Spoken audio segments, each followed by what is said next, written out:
بحیثیت استاد ہونے کے مجھے ایک نظم اس کی بڑی پسند ہے، امجد اسلام امجد کی. وہ نظم کا عنوان ہے ایک کمرہ امتحان میں. بے نگاہ آنکھوں سے دیکھتے ہیں پرچے کو، بے نگاہ آنکھوں سے دیکھتے ہیں پرچے کو، بے خیال ہاتھوں سے ان بنے سے لفظوں پر انگلیاں گھماتے ہیں. یہاں سوال نامے کو دیکھتے ہی جاتے ہیں، سوچتے نہیں اتنا جتنا سر کھجاتے ہیں. ہر طرف کنکھیوں سے بچ بچا کے تکتے ہیں، دوسروں کے پرچوں کو رہنما سمجھتے ہیں. شاید اس طرح کوئی راستہ ہی مل جائے، بے نشان جوابوں کا کچھ پتہ ہی چل جائے.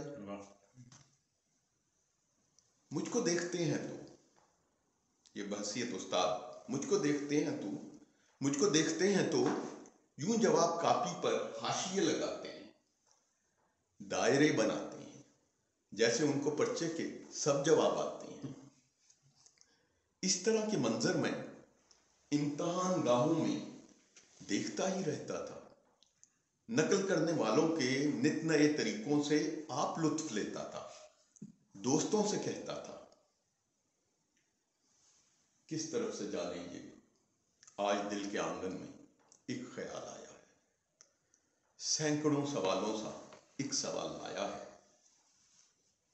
وقت کی عدالت میں، زندگی کی صورت میں، یہ جو تیرے ہاتھوں میں ایک سوال نامہ ہے.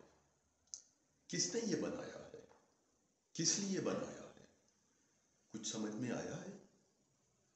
زندگی کے پرچے کے سب سوال لازم ہیں، سب سوال مشکل ہیں. بے نگاہ آنکھوں سے دیکھتا ہوں پرچے کو، بے خیال ہاتھوں سے ان بنے سے لفظوں پر انگلیاں گھماتا ہوں. کوئی دیکھتا ہے تو دائرے بناتا ہوں، حاشیے لگاتا ہوں. یہاں سوال نامے کو دیکھتا ہی جاتا ہوں، یہاں سوال نامے کو دیکھتا ہی جاتا ہوں.